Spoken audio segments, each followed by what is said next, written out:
Donc juste avant les ferrages des éléments, on va faire les paramétrages de nos plans de coffrage, plutôt de nos plans de ferrage. Donc pour ce faire, on vient d'afficher propriété. Et ici, on peut donner des informations concernant les projets. Par exemple, les informations sur les bureaux d'études, les bureaux de contrôle, les maîtres d'ouvrage, les entreprises, etc. Par exemple, je vais nommer bâtiment R+3. Voilà. Je donne par exemple quartier Hassan, par exemple, et la ville de Marava. En fait, ce sont les informations qui vont figurer sur votre plan de ferrage, plan d'exécution. Ici, la phase, on peut prendre comme exemple avant-projet détaillé. Et pour le bureau d'études, je donne par exemple les noms. Mali études, par exemple.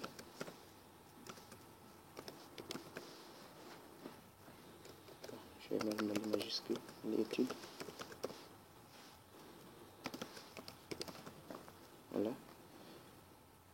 Et les adresses comme les numéros de rue, etc. Par exemple, Bamako MR15, ACI, par exemple. La ville de Bamako. Responsable, par exemple,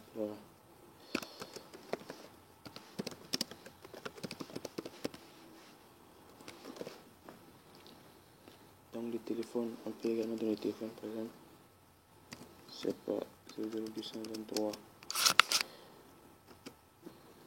par exemple 66 67 67. Ok, pour le fax, etc. aussi, on peut donner des informations là-dessus. 223 36, c'est pas 36 67 68 69, c'est pas moi. Et l'email, on peut donner. Ça, ce sont des informations.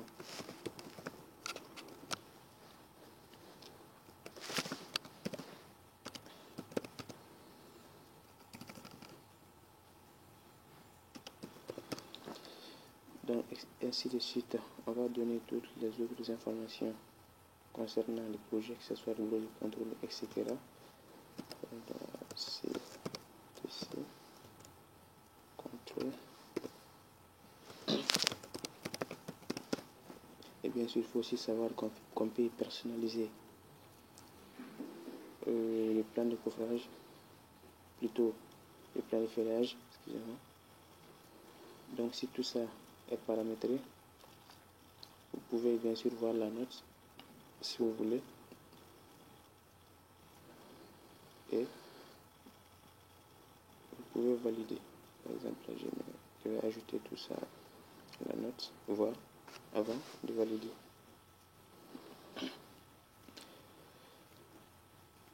Ok, donc je ferme.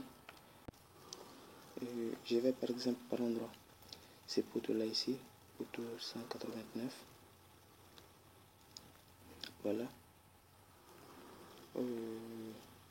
Donc je vais dans dimensionnement, ferrage réel, élément béton armé. Alors vous pouvez faire le ferrage théorique. Ça va tout simplement vous donner l'idée sur la section. Bien sûr, vous pouvez prendre d'autres solutions, par exemple augmenter la section avant le ferrage réel. Et bien sûr, malgré ça, après vous devez faire le ferrage réel pour avoir vos plans de ferrage. Donc, vous allez choisir le cas combinaison manuelle ici et vous allez cocher toutes les combinaisons. Comme ça, le logiciel là va prendre les cas les plus défavorables parmi ces combinaisons. Donc, OK. Voilà. Donc, vous voyez automatiquement, ça a placé notre poteau ici sur RDC, c'est-à-dire sur le calque RDC. Parce que c'est un poteau qui se trouve au rez-de-chaussée, bien sûr. On avait nommé depuis sur CDS. Donc, voici le poteau. Donc, on va cliquer sur le poteau. Et ici, on vient à droite ici. Paramètres de niveau, quand on clique sur ça, on peut voir, bien sûr, les conditions de fissuration, l'agressivité du milieu, etc. Les ténèbres un peu aussi, ténèbres au faux plutôt. Donc on va laisser ça comme ça. Bien sûr, ça dépend si votre structure se trouve dans des zones, bien sûr, à proximité de la mer, c'est autre chose. Ici, on va prendre, je laisse cette option d'abord. Ici, on va prendre disposition de filage.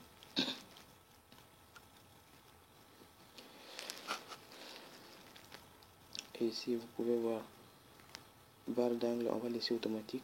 Donc quand le calcul sera fait, ça va prendre les diamètres convenables. Donc, je vais choisir ici le nombre de barres dans les faisceaux, c'est-à-dire dans les angles ici.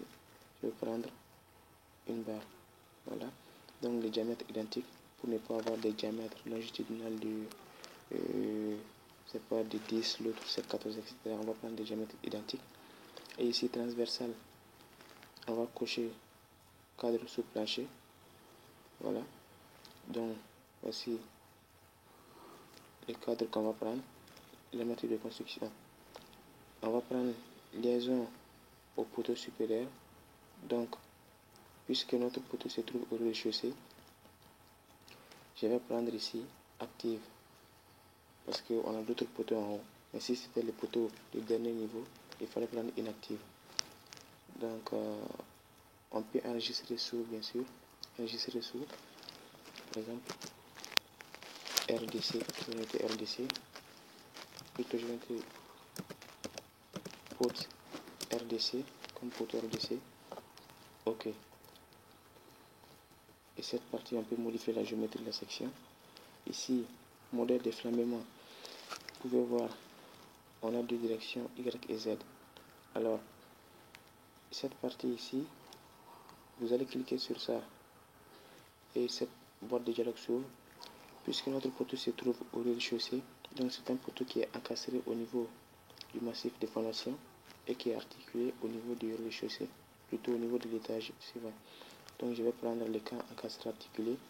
Donc ça va automatiquement me donner un coefficient de flambement de 0,7. Bien sûr, si c'était un poteau et de l'étage, on allait prendre articulé, donc c'est un coefficient de 1, etc. Donc pour nous, ça c'est au rez-de-chaussée, donc encastré articulé, coefficient de 0,7. Donc ça calcule automatiquement le coefficient de flambement, plutôt la longueur de flambement. Alors, ici cette direction Z, ça dépend par exemple si vous avez des poteaux de très grande inertie, donc si le poteau ne peut pas, bien sûr, se déformer ou bien se déplacer suivant cette direction, il faut le laisser. Mais moi, je vous conseille par exemple de prendre les deux directions. Dans les cas où c'est défavorable, bien sûr, comme ça va calculer suivant toutes les deux directions. Donc je vais par exemple enregistrer sous. Je vais nommer par exemple port encore, port RDC. OK, j'applique, je ferme. Ici, définir charge, quand on clique sur ça, alors automatiquement vous voyez la charge ici. Vous voyez la charge automatiquement ici. Donc ici on voit seulement une seule charge, c'est-à-dire la charge de compression. Alors, si vous voulez calculer votre poteau en flexion composée, il suffit de venir dans option de calcul ici, ce que j'avais laissé option de calcul.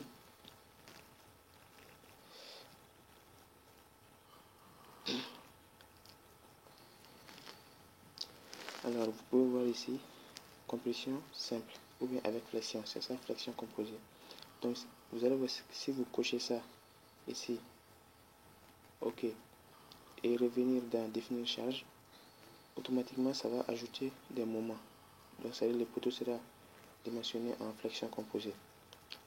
Donc on va prendre ces cas en flexion composée et ici la moitié des charges est appliquée avant 90 jours. Bien sûr, cette partie dépend plutôt de la rapidité de votre projet aussi. Donc pour nous, la moitié des charges est appliquée avant 90 jours. Je ferme. Toujours dans l'option de calcul, on peut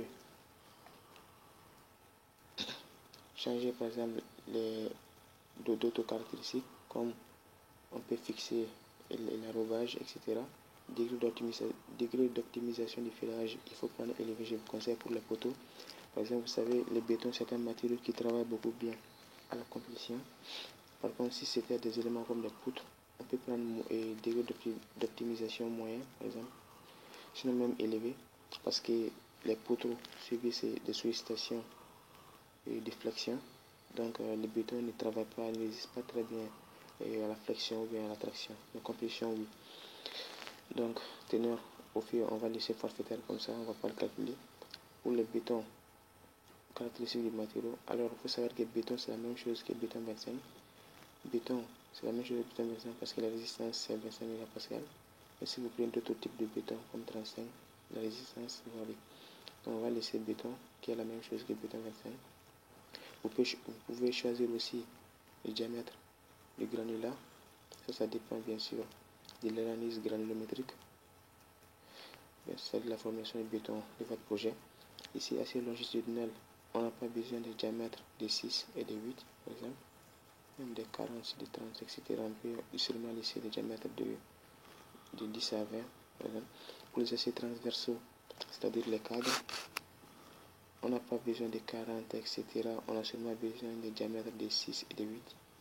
Parce que ce sont seulement des aciers qui sont, bien sûr, des aciers résultant des efforts de traction, plutôt des efforts tranchants. Donc on peut enregistrer sous input MDC, je ferme, ok. Donc maintenant je peux lancer le calcul pour voir ce que ça va donner, bien sûr. Donc je calcule. Alors les exigences pour la méthode de calcul utilisée n'a pas été atteinte. Alors cette partie, il suffit seulement de cliquer sur l'aide pour voir ce que ça donne. Généralement, j'ai remarqué quand on dimensionne les poutres en flexion composée, c'est ce que ça donne cette partie. Normalement, quand on modifie la section, ça doit résoudre un peu le problème. Ici, on peut cliquer sur tout le travail de la section. Vous pouvez voir ici les coefficients de sécurité, que ce soit pour les charges ou bien pour les mouvements, etc. Alors, pour nous ici, tout est vérifié, mais sauf que de justesse. Parce que ici, 0,97, 0,98, c'est juste un petit coefficient de sécurité. Et on peut voir aussi, bien sûr, les résultats, comme ce qu'on vient de voir ici, sous forme de diagramme. Ici, effilage du poteau. Donc, quand je zoome, je regarde bien sûr l'effilage. C'est un peu dense. Donc, ça, c'est un peu trop. Parce que 14 barres de diamètre, 14, bien sûr, le chargement du poteau, c'est pas beaucoup trop important. Vous voyez, c'est l'ordre de 100 tonnes comme ça. Bien sûr, c'est un peu lourd, mais quand même, on va optimiser l'acier. Et pour ce faire, je vais changer la section. Par exemple, je vais prendre une section de 25 fois 35 par exemple. Ok. Et je vais recalculer la structure. Voilà. Donc, je lance le calcul. Ici, vous pouvez voir, maintenant on a des barres de 10. Alors, des barres de 10 ou bien de 6 pour les cadres. Vous pouvez bien sûr jouer sur les paramètres, soit sur la section ou bien sur le diamètre de l'acier. Bien sûr, souvent pour les sections, c'est pas vraiment possible dû à des contraintes architecturales. Par exemple, on ne peut pas avoir souvent des poteaux trop grands. Sinon, l'architecte ne sera pas d'accord. Donc, il faut jouer un peu comme ça sur les éléments pour faire votre ferraillage. Voilà. Donc ici, c'est un peu ça, bien sûr, comment est-ce qu'il faut procéder pour le dimensionnement du poteau. Et je peux voir notre plan de ferraillage ici en cliquant sur plan d'exécution.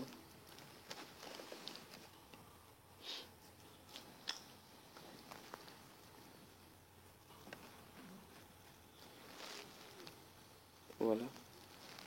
Alors là ici, je peux remarquer que il y a un petit détail, je vais voir ça.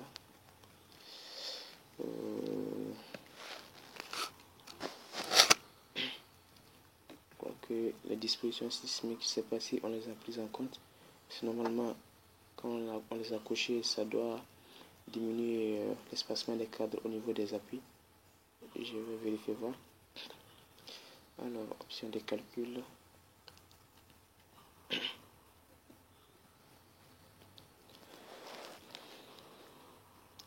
Général, voilà.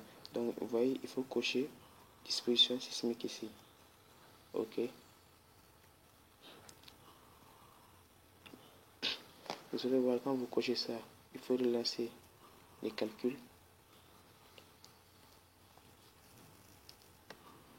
Donc, quand on relance les calculs et qu'on regarde le plan d'exécution,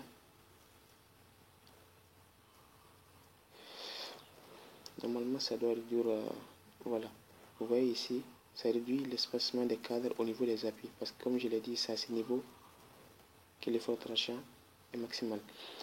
Donc, vous voyez ici, on a 13 espacements de diamètre, plutôt 13 et on a 13 espacements.